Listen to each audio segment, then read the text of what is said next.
ताए गोंगशिल अमीर और लालची सीईओ को छूकर भूतों को पीछे हटाने की अपनी अनूठी क्षमता के साथ लाभ की तलाश में एक अप्रत्याशित सहयोगी ढूंढती है। गहरे प्रेम आघात से ग्रस्त सीईओ को एहसास होता है कि ताए गोंगशिल के साथ टीम बनाना न केवल उसे भूतों से बचाता है बल्कि एक अपरंपरागत तालमेल का भी खुलासा करता है। जैसे जैसे उनकी साझेदारी गहरी होती जाती है, वे सीईओ के उद्यम को परेशान करने वाली छाया का पीछा करने की यात्रा पर निकल पड़ते हैं।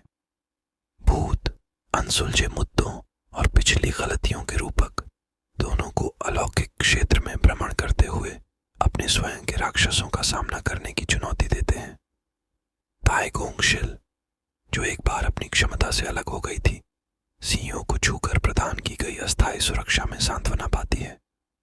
बदले में सीईओ लालच से प्रेरित और पिछले दिल टूटने से परेशान होकर एक परिवर्तनकारी उपचार का अनुभव करना शुरू कर देता है, क्योंकि वह अपने स्वयं के बनाए भूतों का सामना करता है।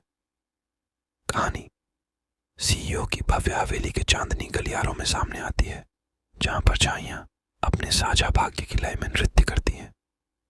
ताए गोंगशिल का स्पर्श वर्णक्रमीय संस्थाओं के खिलाफ एक आध्यात्मिक ढाल बन जाता है, जबकि सीईओ का ठंडा बाहरी हिस्सा इस अजीब गठबंधन की गर्मी के तहत पिघलना शुरू हो जाता है। जैसे जैसे वे वर्णक्रमीय रहस्यों में गहराई से उतरते हैं, भूत अनकहे रहस्य उजागर करते हैं, जिससे सीईओ को धन की अपनी क्रूर खोज के परिणामों का सामना करने के लिए मजबूर होना पड़ता है। इसके साथ ही ताए गोंगशिल अपने स्वयं के दर्दनाक अतीत की परतों को खोलती है और प्रेतवादित सीईओ के साथ जुड़ने की अपनी क्षमता में अप्रत्याशित ताकत पाती है। असाधारण अराजकता के बीच, अप्रत्याशित साझेदारों के बीच एक सूक्ष्म रोमांस खिलता है।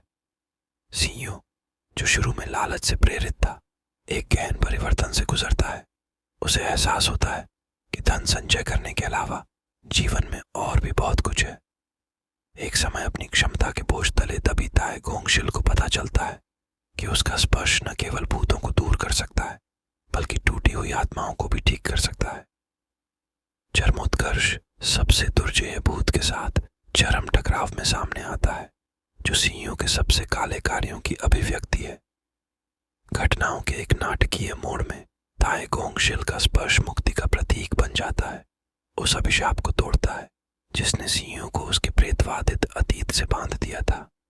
जैसे ही अंतिम भूत ईथर क्षेत्र में विलुप्त हो जाता है, सीईओ और ताए गोंगशिल एक साथ खड़े होते हैं, विजयी होते हुए भी बदल जाते हैं। एक समय अमीर और लालची सीईओ को लाभ से परे एक नया उद्देश्य मिलता है और ताए गोंगशिल को पता चलता है कि उसकी अद्वितीय क्षमता, जो एक समय अभिशाप थी, भेष में एक आशीर्वाद हो सकती है। कहानी इस अप्रत्याशित जोड़ी के साथ समाप्त होती है। Subscribe our channel